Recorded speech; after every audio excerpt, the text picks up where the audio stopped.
A gente tem que sempre ter esse olhar que essas métricas, elas são um meio, elas não são um fim, né? Então, o fim é essa nossa avaliação mais geral, e um meio é tentar identificar quais são os causadores de uma boa performance ou de uma má performance. Mas a gente nunca deve utilizá-las como fim, de eu quero orientar para melhorar essas métricas, não quero aumentar o meu valor que eu entrego no final do dia. As métricas são um bom caminho para isso, mas ela não é o fim, ela é um caminho.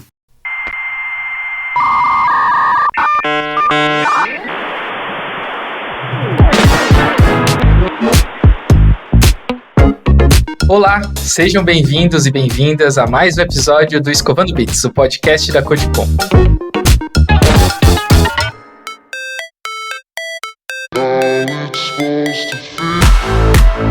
Medir performance de um profissional é muito importante para desenvolver o time, aumentar a produtividade, reter talentos, realizar promoções e planos de carreira. E existem muitas formas de avaliar um profissional, e no episódio de hoje a gente vai falar sobre as melhores práticas para medir a performance dos devs. Eu sou o Gabriel Nunes, organizador da Codecom, e hoje eu recebo aqui o Rodrigo Miguel, ou melhor, o Miguel. Olá pessoal, meu nome é Rodrigo Miguel, eu sou VP de Engenharia do Asas, sou de Joinville, Santa Catarina, e atuo na área de Engenharia de Software há mais de 20 anos. Boa, estamos também aqui com o Marlon França. E aí pessoal, sou o Marlon França, eu sou aqui de Joinville também, Santa Catarina, eu atuo no Asas aqui também junto com o Miguel. Eu estou na área aí do desenvolvimento de software desde 2012, bora para esse bate-papo.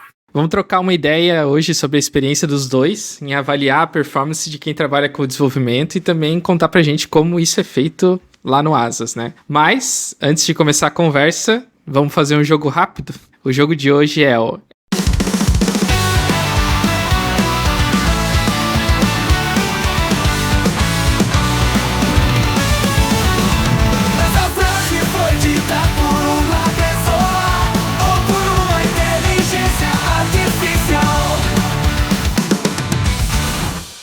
Eu coloquei aqui no roteiro que o Miguel faz sempre o All Hands de engenharia ali no Asas, e ele sempre traz alguma curiosidade sobre IA, né? Então, esse jogo é para falar disso também. Basicamente, eu entrei no site pensador.com, não sei se vocês já conhecem esse site, e peguei lá algumas frases ditas por pensadores históricos, e também pedi pro ChatGPT gerar algumas frases para mim, baseado em pensadores históricos. E o jogo é simples. Você só vai dizer se essa frase foi falada por um pensador ou por uma IA e ganha um ponto extra se acertar quem falou a frase, no caso.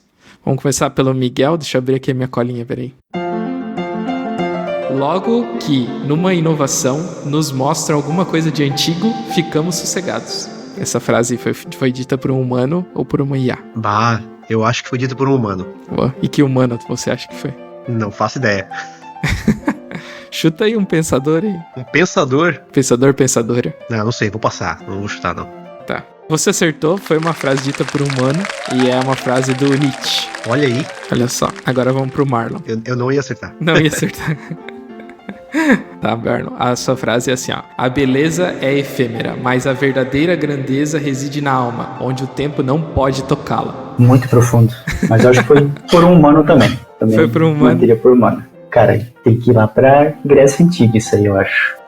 Se acertar a época ali, serve? Pode ser. Eu vou de Sócrates, assim, algo bem genérico, assim. Olha, esse aqui, o ChatGPT conseguiu te enganar, hein? Foi ele que fez essa frase aqui. Cara. Vamos pra próxima então, Miguel. E o que o ser humano mais aspira é tornar-se ser humano. O que o ser humano mais aspira é tornar-se ser humano. Isso. Caraca. Acho que foi da IA essa frase. Não, errou. Essa frase é da Clarice Lispector. Olha aí. Boa. Difícil, né? Meu Deus. Difícil. Vai. Agora é outra pro Marlon. Não há ninguém, mesmo sem cultura, que não se torne poeta quando o amor toma conta dele. Profunda essa também. Eu vou de humano também. Eu tô com pouca fé nas IAs hoje. Eu vou de humano também. E quem? Sem cultura. Mínima ideia. Fico sem um ponto extra também. Eu vou jogar por um empate. Boa. Acertou. Essa frase foi dita pelo Platão. Olha aí.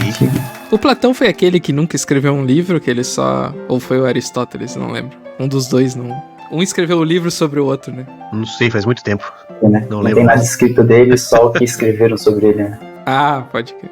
O próximo... Dentro de mim há um universo inteiro esperando para ser explorado, e é nas entrelinhas da vida que encontro a poesia da existência. Olha, existe uma frase famosa que fala algo parecido com isso, mas será que é possível que a IA tenha adaptado ali, mudado a frase só pra dizer que é o autor? Jogando com o seu cérebro. Pode ler a frase de novo? Ok.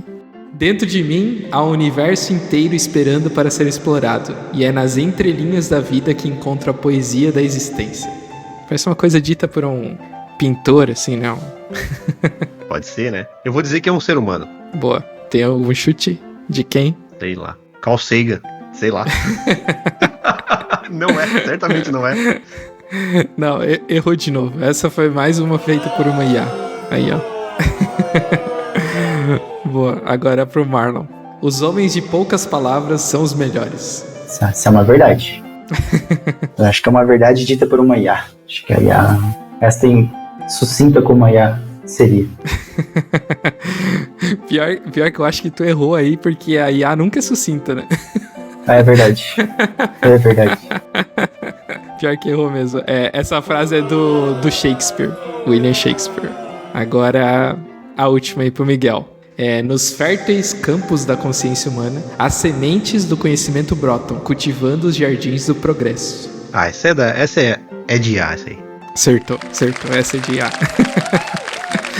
Mas parece muito o Pedro Álvares Cabral falando assim.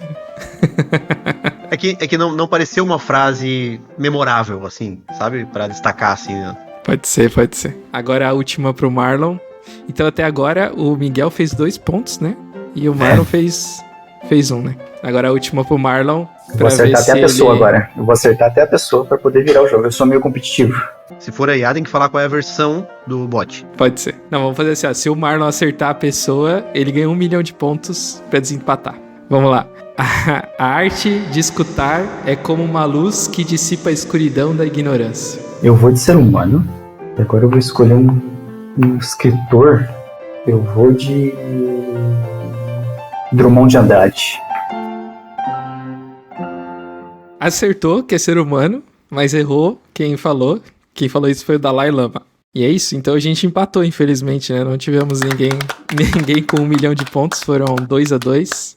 Eu até tinha colocado aqui no roteiro assim, ó, que a gente teve um vencedor, mas lembre-se, o grande vencedor não é aquele que conquista o mundo, mas sim aquele que, mesmo diante das adversidades, mantém a integridade de sua alma e a generosidade de seu coração.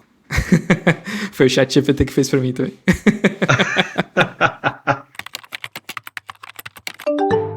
Vamos lá, primeiramente eu queria que vocês falassem, né, para que serve a avaliação de performance no Asas e qual é o objetivo tanto para a companhia quanto para o desenvolvedor? Excelente pergunta. Para que serve uma avaliação de performance, né? O objetivo fundamental, o mais importante de todos, é para que a pessoa tenha uma referência do quão bem ou quão mal, né, ela está se saindo na função que ela precisa desempenhar aqui no Asas. E com isso, saber quais habilidades ela pode aprimorar para se tornar cada vez melhor. Muita gente associa diretamente a avaliação de desempenho a promoções ou a aumentos salariais. É óbvio que com o aumento da performance, com o aumento do valor que a pessoa é capaz de entregar para a companhia, essa é a consequência natural. Mas não é o objetivo direto da avaliação de performance. O objetivo direto da avaliação de performance é permitir que a pessoa continue evoluindo e dar a ela um mapa, né, de como estão as suas habilidades. Então a avaliação de performance ela é feita por pessoa, não por equipe, né? Ela é um desempenho individual de cada um, né? Exatamente. Apesar de que a gente, obviamente, olha para o desempenho das equipes, porque a gente precisa entender se os nossos processos são eficientes e inclusive, como o líder está sendo capaz de organizar ou tornar aquela equipe cada vez melhor. Então, a gente olha também para a performance das equipes. Mas, num sentido de carreira e de evolução profissional, a avaliação é individual. Acho que eu reforçaria ainda nesse ponto de vista de carreira, né? O quão importante assim, a gente entender se a gente está desempenhando bem a nossa função, porque esse eu acho que é o primeiro passo para a gente almejar próximos passos, assim mesmo, essa evolução. Então, a primeira coisa que eu quero pensar, antes de pensar em para onde que eu quero ir na minha carreira, se eu quero uma parte de gestão, uma área de mais especialidade, é executar muito bem, performar muito bem o meu papel atual, assim. Eu estou executando com maestria o que eu sou exigido para executar hoje. Acho que esse é o primeiro passo, e a partir daí tu consegue planejar a tua carreira melhor para onde que tu quer ir, aí tu consegue tomar melhor controle da tua carreira também. Sim. E uma coisa ali que eu acho muito legal no Asas também é a cultura do one-on-one, né, recorrentes. Isso é bem presente, né? Até onde eu sei, isso é usado também, as métricas são usadas, né, nos one-on-one com os desenvolvedores, né? E até o Marlon podia também contar, né, um pouco de como foi importante isso, talvez, para ele que começou lá como desenvolvedor no Asas, hoje já tá num cargo de coordenação, né? Eu acho legal contar um pouco dessa experiência sobre esses feedbacks, né? Esse assunto de feedback é um assunto bem interessante sempre, né? Acho que ele é até um pouco subestimado às vezes, porque todo mundo entende a importância, o quão importante é tu dar e receber feedback, mas dar um feedback correto, assim, saber receber um feedback, saber dar, isso às vezes é um pouco subestimado. Acho que é um papo interessante para uma outra hora.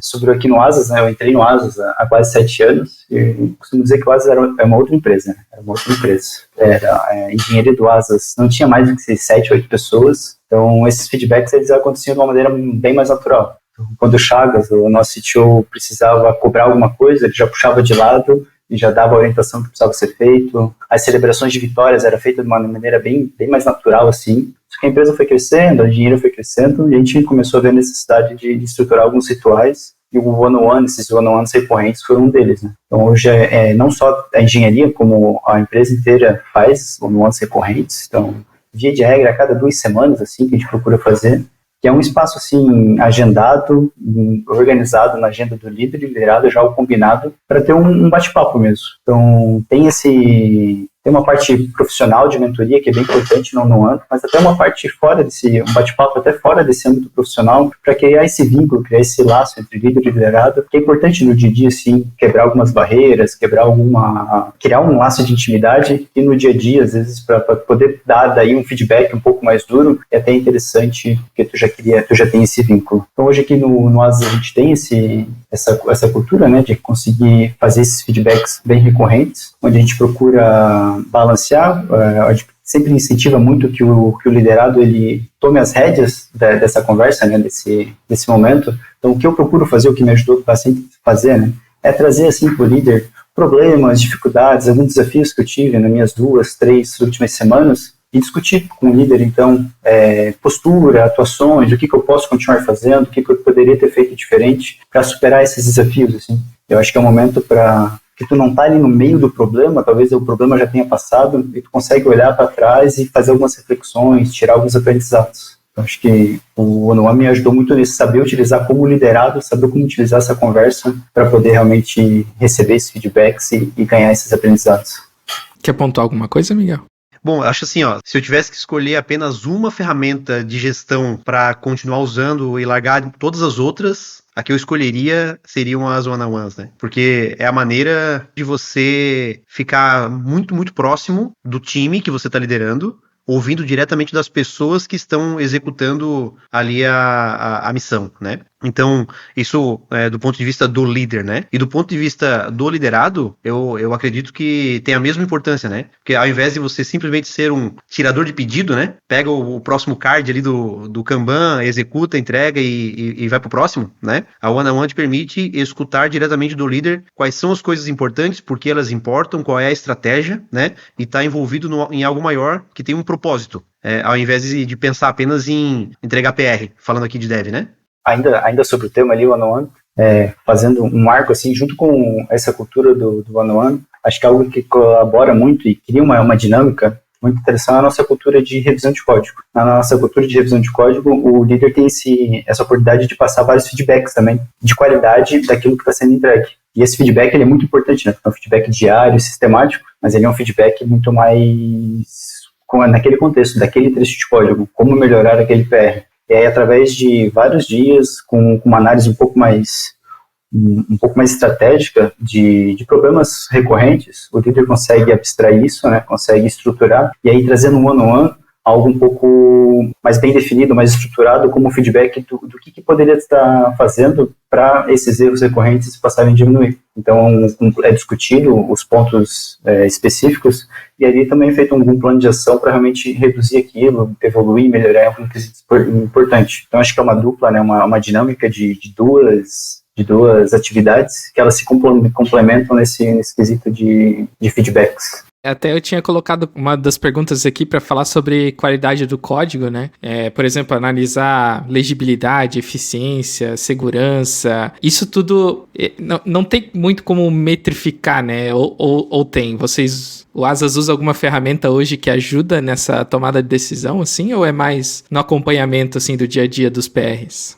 Avaliar a qualidade da revisão é bastante difícil, né? Então, na verdade, a gente vai sentir isso conforme o codebase evolui, né? Se aquela porção do código pelo qual aquele time é responsável começa a adquirir complexidade, começa a ficar difícil de ser dado manutenção, significa que não está sendo produzido código de boa qualidade e a revisão também não está sendo capaz de pegar, né? Agora, do ponto de vista de quem está produzindo o código, a gente tem uma métrica que é super legal, que é a quantidade de ciclos de revisão. Então, se a revisão está sendo feita adequadamente, ela vai capturar esses erros, entre aspas, né? Que o dev produziu ali, né? Ou falta de qualidade, ou inclusive erro mesmo, né? Ou uma escrita fora do padrão, ou falta de legibilidade, né? E aí o revisor vai pedir que seja alterado. E a cada vez que novas revisões são solicitadas, né? Esse indicador incrementa. Então, a gente consegue ver, por exemplo, desenvolvedores que estão com ciclos de revisão bem baixos, o que é muito bom, e desenvolvedores que estão com ciclos de revisão muito altos, o que indica que talvez falta ele conhecer melhor nosso codebase, nossos padrões, ou enfim, tem alguma habilidade que ainda precisa ser desenvolvida. E o contrário, olhar para quem faz as revisões. Tem como saber se a pessoa está fazendo revisões suficientes ou de qualidade? Boa. A gente consegue saber, por exemplo, a quantidade de revisões que essa pessoa faz, né? O que indica, por exemplo, não só a quantidade, mas também a cobertura dessas revisões, né? Qual a abrangência das revisões que estão sendo feitas, né? Então, pull requests com poucos arquivos tem uma abrangência menor e vice-versa, né? Mas assim, é um indicador mais para você conseguir fazer um diagnóstico melhor do que está acontecendo e não um indicador que vá dizer produtividade ou qualquer coisa do tipo, né? O mais importante, de fato, é a gente observar como o sistema vai se comportando ao longo do tempo a partir das revisões que estão sendo feitas, né? Aqui no Asas a gente coloca a responsabilidade das revisões sendo do líder daquela squad. Então, é óbvio que qualquer dev pode fazer e é incentivado a fazer revisões, mas o responsável final por aquele código sair ou não é do tech leader. Portanto, se o codebase está evoluindo para uma direção ruim, significa que a revisão do tech leader não está sendo adequada e a gente precisa treiná-lo melhor. Então, e aí o contrário também é verdadeiro, né? Que na verdade é o que a gente deve enfatizar, né? A gente consegue observar, por exemplo, porções de código que estão evoluindo muito bem, que são porções de código que, às vezes, com regras muito complexas e que estão ficando cada vez mais fáceis de serem alteradas, porque está sendo feito um excelente trabalho de refatoração e de escrita com clareza, por exemplo, né? Então, o efeito no código é o principal indicador da qualidade da revisão ainda. Eu até anotei aqui aí contar o número de linhas adicionadas. Tem gente que mede métrica assim, né? Acho que é essencial. Na verdade, é importante dizer que não se deve fazer isso. O certo é ponto de função, né? Não, sacanagem. Acho que essa métrica, tem gente que ainda usa, mas é porque ela simboliza o quão difícil é realmente metrificar as nossas entregas, né? Então, realmente é muito difícil. A gente tem algumas métricas mais quantitativas, né? Algumas dessas o Miguel comentou, né? De ciclos de revisão, ou até de quantidade de commits, frequência de commits, o impacto daquela alteração, né? Então, são algumas métricas quantitativas que a gente consegue, mas ela, ainda assim, a gente não deve levá-las ao pé da letra, né? Levá-las aquilo como a verdade, né? Então, ela é parte da verdade, mas a importância de ter uma liderança técnica próxima do engenheiro que realmente vai conseguir traduzir essa verdade, traduzir isso no que realmente está acontecendo. Então, às vezes, o engenheiro pode estar com na ferramenta uma produtividade menor, mas é porque ele está resolvendo outro tipo de problema, e é essa liderança técnica próxima do time, né, próxima do engenheiro, que vai conseguir realmente, através das deles, dos one-on-ones, das interações de dia a dia, entender se está entregando valor, mesmo com as métricas baixas ou altas. Inclusive, a gente não tenta medir produtividade. Não é essa a intenção desses indicadores que a gente tira, né, do trabalho do desenvolvedor ali, né? Inclusive, Martin Fowler fala de maneira bem enfática que não é possível medir produtividade. Afinal, a produtividade, ela tem que medir o valor daquilo que foi entregue, e o valor é muito intangível, né? Ou talvez, mesmo que não seja intangível, é muito indireto, porque talvez esteja relacionado a uma receita que foi conquistada a partir de vários outros fatores que possibilitaram que aquela receita fosse capturada, né? Então, um simples PR, uma simples entrega, ou mesmo uma feature inteira, é muito, muito difícil a gente entender qual é o valor daquilo, e, portanto, medir produtividade torna-se quase impossível. O que a gente mede com esses indicadores é a eficiência. Então, por exemplo, a quantidade de pull requests entregues por um desenvolvedor, a quantidade de retrabalho que ele teve nesses pull requests, a quantidade de ciclos de revisão, a quantidade de bugs inseridos em produção, por exemplo, e por aí vai, tem uma série de outras métricas. A gente tenta entender com que eficiência esse desenvolvedor está conseguindo fazer o seu código, escrever o seu código. Isso fala muito do processo do time, mas fala muito também das habilidades que esse desenvolvedor tem ou não tem. Então a intenção é olhar para a eficiência e não para a produtividade. Tem aquele livro também, né, do The Mythical Man Month, fala do não adianta adicionar mais pessoas para fazer em menos tempo no trabalho. É interessante. Isso, que ficou conhecido como a Lady Brooks, né? Que é o autor do livro. Sim. Sobre fazer avaliações técnicas com frequência, digo assim, parar e sentar com a pessoa, nem que seja a avaliação lá que ele fez na hora que o desenvolvedor fez na hora que fez a entrevista, né? A entrevista técnica. Isso acontece ou isso não faz sentido? Tipo, mais olhando ali nas métricas do dia a dia e nesses one-on-one, a gente já resolve esses gaps, assim, que a pessoa tem. No Asas, de regra, não acontece, né? A gente não faz essas avaliações técnicas nos mesmos moldes ali que é no processo de seleção, porque eu acho que nada melhor do que o dia a dia ali para tu conseguir se provar, né? Pra tu conseguir se avaliar. Mas eu acho que as lideranças, com algumas atividades, com algumas tasks, ela consegue aplicar essa avaliação técnica de uma maneira mais planejada. Então, realmente, tu estava ali com um plano de desenvolvimento com algum dos devs ali do time, e aí surgiu uma demanda ali, uma demanda de negócio que tu sabe que vai ser uma demanda um pouco mais complexa, que vai exigir. Então, tu já deixa essa demanda mais separada para ele, porque tu vai querer fazer uma avaliação, mas é uma avaliação no dia a dia ali mesmo. Então, uma avaliação formal é colocando na fogueira ali, vendo como que realmente vai performar, se é conforme esperado. Acho que isso vem funcionando bem, acho que o líder consegue fazer essa avaliação técnica sem ter que ter esse processo formal, burocrático, até meio amedrontador, né? Pô, vamos sentar aqui, agora eu vou te avaliar, eu vou querer que tu desenhe para mim ao vivo aqui. Eu acho que isso ainda gera ainda muito mais esse receio, esse medo, e o resultado não vai ser tão bom. Exatamente. E aí o que a gente faz de tempo em tempo é um diagnóstico, né? A gente chama aqui de um assessment, né? Então, a gente tem uma planilha que tem as principais habilidades, tanto técnicas quanto comportamentais, que um desenvolvedor deveria ter para cada um dos níveis, né? E aí, de tempo em tempo, a gente para olhar para aquela planilha, né? A gente, eu digo, o líder com o liderado juntos, né? Eles olham ali e avaliam, né? Em que ponto que aquele dev está em cada uma daquelas habilidades, para que o dev consiga saber o que ele pode colocar esforço ou mesmo estudar para melhorar, né? Então, não é um exame, uma prova, né? Uma avaliação técnica. É um diagnóstico daquilo que ele já tem conseguido fazer nos últimos meses, né? É só um momento de a gente parar para olhar e chegar num diagnóstico legal, assim, a gente tenta olhar 100% do que um dev precisa fazer, né? Por exemplo, desde comunicação, uma visão mais holística do sistema, até para coisas bem pontuais como as eficiências, ou melhor, os indicadores de produtividade em código, né? Extraídos lá do GitHub, por exemplo, né? A gente olha para esses números em conjunto, né? Então a intenção é a gente ter esse diagnóstico completo aí de como deve estar saindo. Então, tu comentou que também acaba trazendo nessa conversa algumas coisas de soft skills ali, né? Então, comprometimento do desenvolvedor também em buscar desenvolvimento profissional, participar, fazer curso, participar de eventos. Isso é mais um alinhamento ali de one-on-one que é feito e combinado. O Asas também tem métricas ou metas para isso? Eu acho que nesse ponto o líder ele deve atuar como um mentor, indicando ou mesmo ajudando a decidir se aquele investimento naquele curso ou naquele livro, ou enfim, né, no que for estudado, vale a pena ou não, né?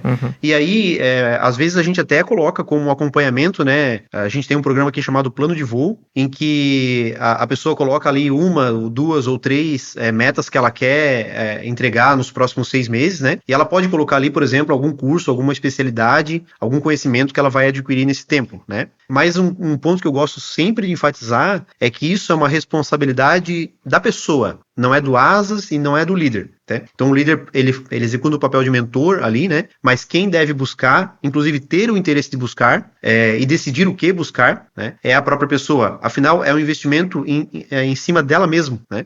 Ela é que vai carregar aquele conhecimento, aquele aprendizado para sua carreira, para o resto da vida, para qualquer desafio que ela for enfrentar daqui para frente, né? Então o Asas está interessado nos resultados que aquilo pode trazer, obviamente, né? E é claro que a gente está muito interessado também que essa pessoa se desenvolva cada vez mais, porque isso vai refletir nessa parceria de longo prazo, né? A pessoa trazendo mais resultados e crescendo como profissional, tanto em habilidades quanto em remuneração.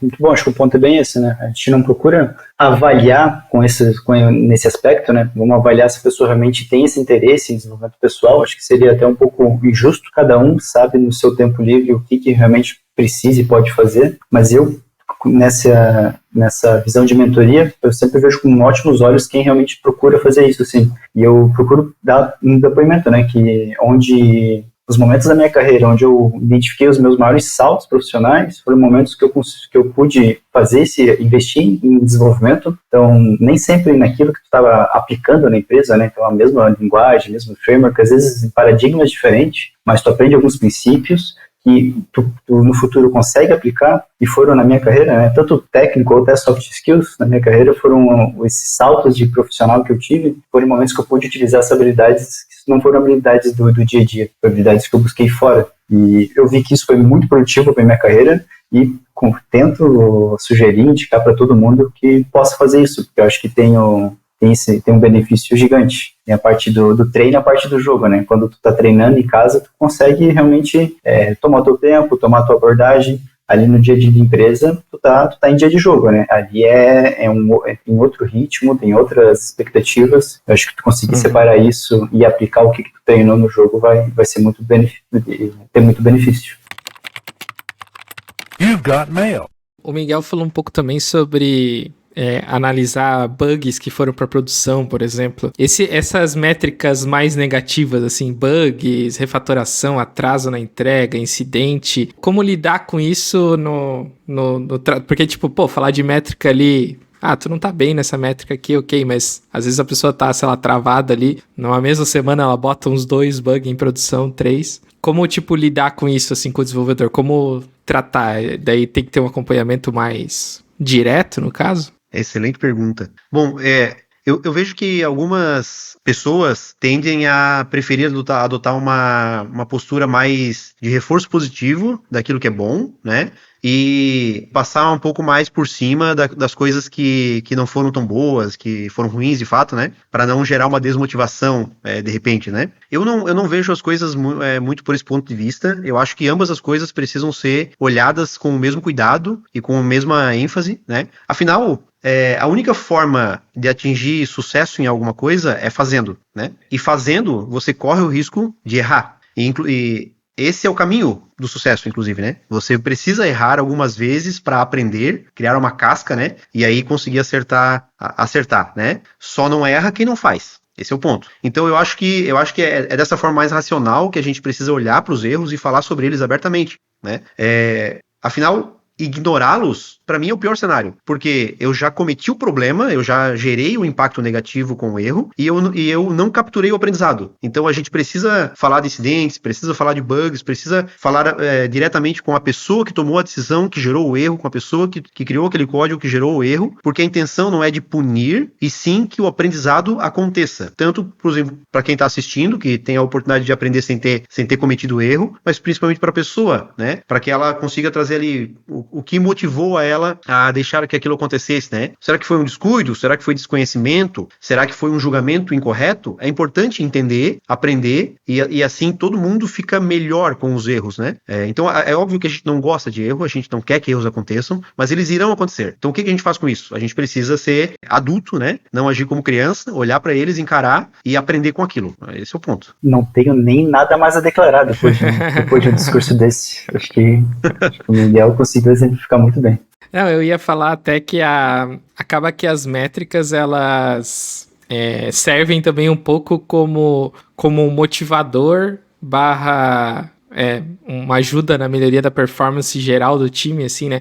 Até mais quando tem transparência nas métricas, né? Igual no Asas é feito... Todo mês é feito o All Hands de engenharia, onde as métricas são mostradas, não individualmente, mas mais um contexto global da empresa, né? Eu acho que isso é importante, né? Depois que começou a fazer isso, dá para sentir, assim, que os times, eles estão mais ligados, assim, nisso, né? Sim. E as pessoas começam também a entender os efeitos, né, das pequenas decisões que elas tomam ali no dia a dia, né? Por exemplo, a gente fala do cycle time, e depois a gente quebra o cycle time lá, e uma das métricas que chama bastante atenção é o tempo que o pull request fica esperando para ser revisado. No dia a dia, as pessoas não percebem essa demora, porque elas estão envolvidas em outras tarefas. Mas aquele pull request está lá, parado, esperando e gerando um aumento, né, daquele tempo para ficar pronto, né? E o que é ruim, né? Não só porque poderia estar pronto antes, mas porque quanto mais tempo as pessoas demoram para voltar naquele assunto, mais provável é que elas esqueçam o contexto, que elas precisem recapitular o porquê daquilo está sendo feito e tudo mais, né? Então, só o fato da gente começar a olhar para essas métricas, entender o efeito no todo, né? Eu entendo que vai mudando o comportamento das pessoas. E eu acho que, para a gente ir encerrando, eu não sei se vocês têm dicas para as pessoas que talvez não usem métricas, né? Eu acho que também seria legal vocês contarem um pouco da experiência do que era antes, o Marlon, que está há bastante tempo, né? O que era antes das métricas, o que é depois das métricas. Talvez essa seja uma pergunta antes, né? O que tu acha que mudou com a adesão das métricas dentro do Asas? Boa. Antes a gente... Acho que há um tempo para cá a gente contratou uma plataforma que ele extrai do GitHub, né? Essas métricas mais quantitativas de produtividade, o Miguel comentou algumas sobre elas, né? Antes as nossas avaliações eram muito mais com base no feeling do líder direto, né? Então, com base como o líder faz a revisão de todos os PRs dos seus liderados, então é com base nessas revisões que ele conseguia identificar se o liderado estava errando muito, se ele sentia que realmente as dificuldades permaneciam realmente, e a gente confiava muito nesse feeling. E esse feeling ele continua sendo importante, só que agora a gente tem alguns números para se basear e até para o que a gente comenta de serem sinais de fumaça. Então, muitas vezes no dia a dia o líder não consegue se atentar a alguns detalhes. Algum engenheiro, por exemplo, que está alguns dias sem conseguir comitar, e com as métricas, que ele olhando de uma maneira mais recorrente para as métricas, ele identifica. Fulano de tal não tá alguns dias sem fazer nenhum push, nenhum commit. Ele consegue aproximar do engenheiro e tentar entender. Então,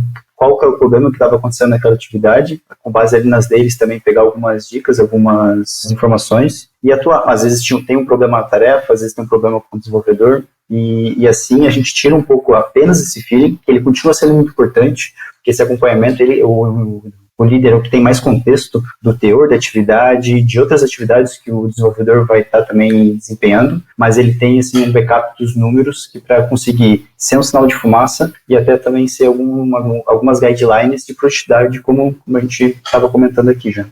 Uhum. E daí, agora voltando lá para finalizar, vocês têm algumas dicas de métricas para quem nunca mediu métricas, de ferramentas também, talvez, né, que sejam legais de usar. Eu acho que deve ter pessoas que vão ouvir esse podcast que acharam interessante as ideias, às vezes não tem, às vezes ainda estão nessa fase aí de conversar e querem implantar algo. Talvez o Miguel possa falar um pouco. Legal. Bom, eu acho que é super importante ter alguma ferramenta que extraia métricas de decodificação, né? Direto lá do seu repositório Git, né? Seja o GitHub, GitLab, qualquer um. Né? Tem várias ferramentas que fazem esse trabalho, né? Várias ferramentas muito boas. Eu particularmente gosto bastante da Velocity, da CodeClimate, por um fator especial, que de todas que eu olhei, é a única que traz uma visão também individual, não só de times. Eu acho muito importante ter essa visão individual, porque ajuda muito a pessoa a entender quais habilidades ela ainda precisa desenvolver ou que ela já está indo muito bem, né? É óbvio que a gente também quer olhar para times, né? Mas o indivíduo não... eu acho que é importante pela questão da evolução individual ali que pode ajudar, né?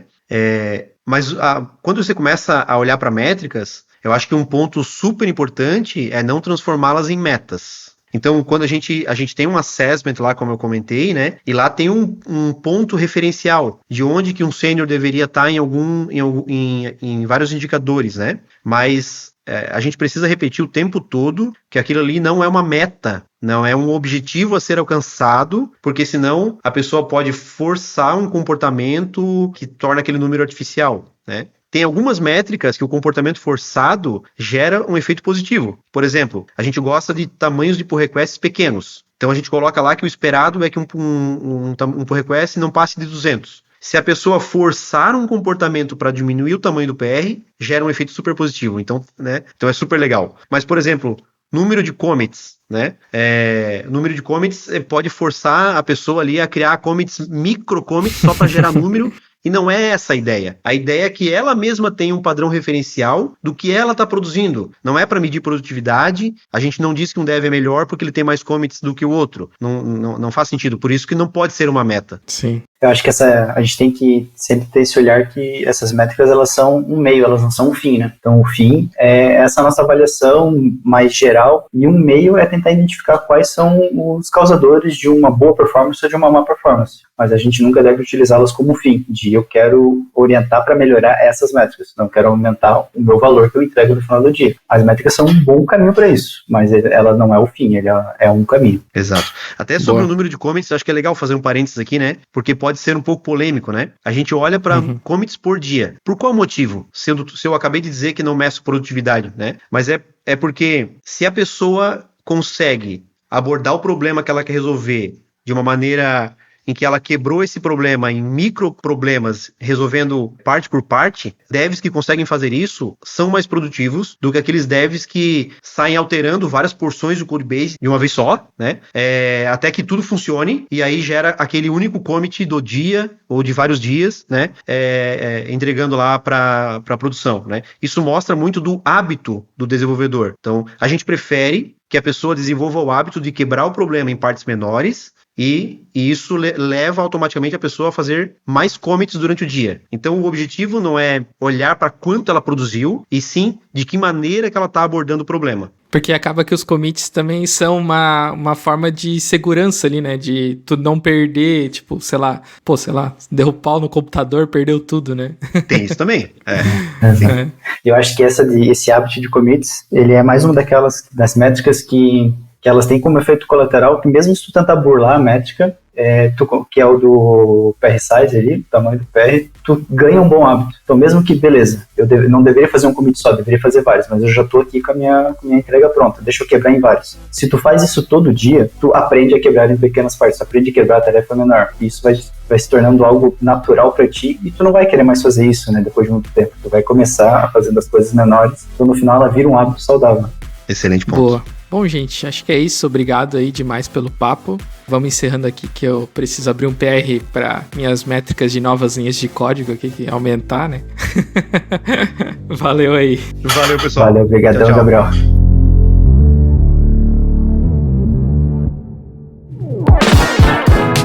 O Escovando Bits é um podcast que também conta histórias sobre a área de programação. E para que ele seja ainda mais legal, a gente precisa das suas histórias. Estamos buscando histórias sobre bugs em produção e entrevistas de emprego. Se você tem uma história legal e quer contar para nossa audiência, escreva ela em um documento com pelo menos 2 páginas e manda no podcast@codecom.dev ou acesse nosso site em codecom.dev/podcast. Siga a Codecom nas redes sociais e assine nosso podcast no seu agregador preferido. Este podcast teve a apresentação de Gabriel Nunes, os convidados foram o Rodrigo Miguel e o Marlon França, o roteiro escrito pelo pessoal da Atena Mídia, o design é da Priscila Batiste e a edição e sonorização é feita pelo Vini da BZT Áudio. Valeu!